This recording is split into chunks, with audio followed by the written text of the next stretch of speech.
was encouraging for you that he says he's not quite there yet in terms of comfortability, but he's still making plays for you. He's coming off his best game. Has he kind of solidified that wide receiver core with Leaf there, too, as a guy that you guys trust and can make plays now?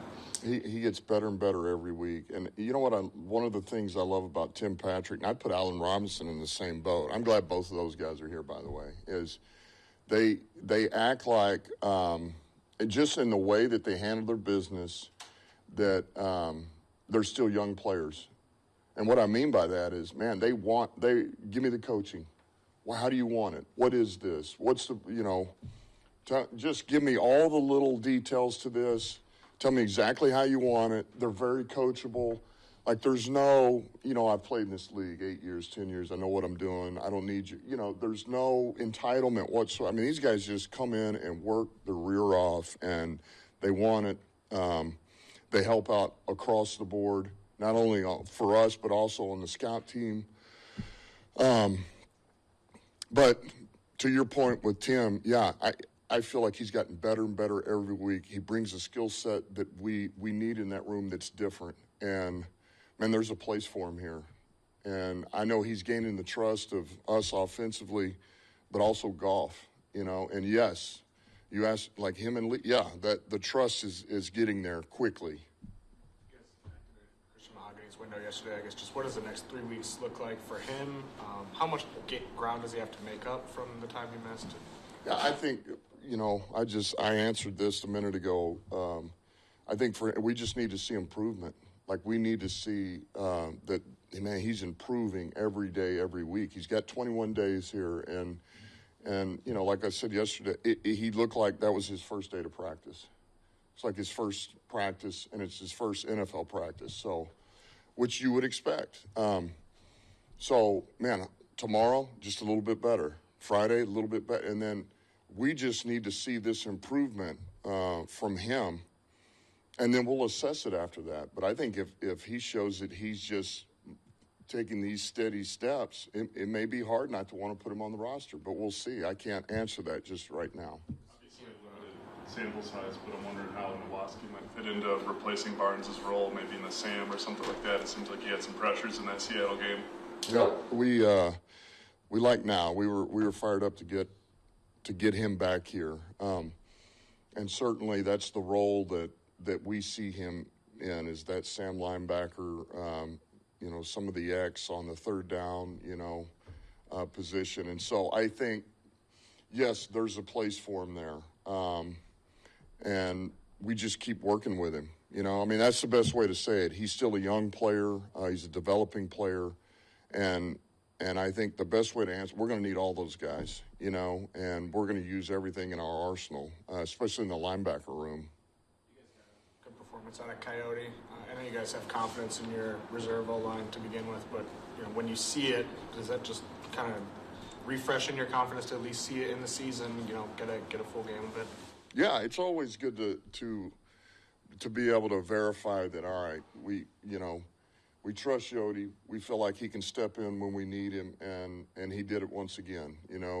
For Graham to go in at center and not miss a beat, he was 100% on the calls. Thought he went in there and produced for us in there. And then for Yodi to step up and guard. But like I said, Yodi's played in as big a games as anybody has here. He's played in the playoff games that we had here. And so I thought he went in and he did a solid job for us. So that does give you comfort, makes you feel good that, all right, the depth is real. It's still there. And, next man up, and here we go. I'm just kind of curious what the thought is behind the irregular schedule. You started the year with the practice on Tuesday, day off on Wednesday. What's the benefit of that for you guys? Well, it only comes up on these. We had more of them last year because you had those – you start the season on a Thursday game, and then you come off a bye, and then and so when you're able to have these longer weeks, and that's really where it comes up after Thanksgiving, something like that. I just think look, for us as a staff, we're going to have plenty of time to prepare, so you don't need to worry about that. And for the players, I think, man, you get a day to prime them back up off of a lot of days off, a few days off. And so you've primed them up, and then the next day you're ready to give them the install, get them ready for the opponent. And so you got 2 good days of work, and one of those, like yesterday, was a padded day for us, a longer practice, pads, we get real good looks, and then you get a day off. And so I just think it helps their recovery. So you just, it's better quality of work, it's more efficient, but it helps recovery. And we just can't do it all the time. But I like it, and I think the players like it. CeeDee, he's been doing it at a high level for a long time now. Obviously, he had a big game against you last year. He sort of seems like he's simmering, not a 100-yard game yet. How important, what makes him tough to defend, first of all, and second, how important is it for you to keep him relatively in check? It's very important. I mean, it's he's a point of emphasis, and I mean, everything starts with this quarterback and with him. And that's what it starts with their offense. It's what it starts with their team. And so, yeah, we got to keep him in check. We cannot let him go off because he's a dangerous receiver. And I would tell you, I think what makes it, first of all, he's you can tell by the way he plays, he's highly intelligent. They move him everywhere. Like, he understands ball. He understands it. He's crafty, but I think he's got body control and balance. And everything about it's very smooth, it's very efficient. You don't know, he runs these routes, these stems, and you don't know, is he going in, is he going out? Makes a play. You saw him on the sideline, the toe tap over there in the Pittsburgh game. But he's just got this rare body control. And then he's very aware of his surroundings. So he makes this play, and he knows where you're at. And so then his run after catch is transition, very much like Saint in that way. Like, he's very aware of where you're at, where the tackler's at. And he's got eyes in the back of his head. So to be able to avoid the tackler and make something happen. And that's where he's dangerous on the stems and the routes. He's dangerous in run after catch, and that's why. It's twofold. Secondary over there, sounds like they might get Bland back, kind of in the same line. Like, what do you see out of them, and what makes them so difficult to beat? Well, I think what you see is an improving defense. That's what makes them dangerous.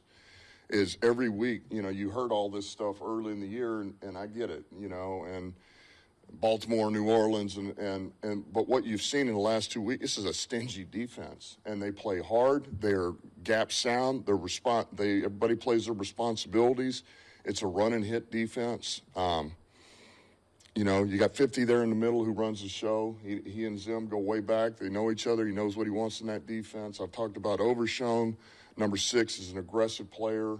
Hooker, you got Diggs outside. I mean, and then this D-line, I know they've been hurt. But, man, these guys, over the last 2 weeks, you just watch them play, and they play hard. They play hard. And so they're outworking people is what they're doing. That's what they've been doing for the last 2 weeks. But if Micah's not there, that impacts what they Yes, it impacts them. But I would say it's, you got to have an answer for Parsons.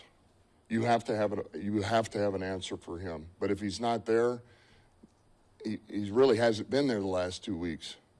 And they're playing pretty dang good, And so it takes that threat out of there. But yet what I'm telling you is just turn on the tape, watch the tape, look at the stats. I mean, they're playing good ball. You better be ready is the point. We got to be ready. Against Zimmer's defense in practice back when you were in Dallas? I mean, it's what you would think. I mean, those guys play hard. They're physical. They're violent. He gets after them. And third down, he's the master of manipulating protections.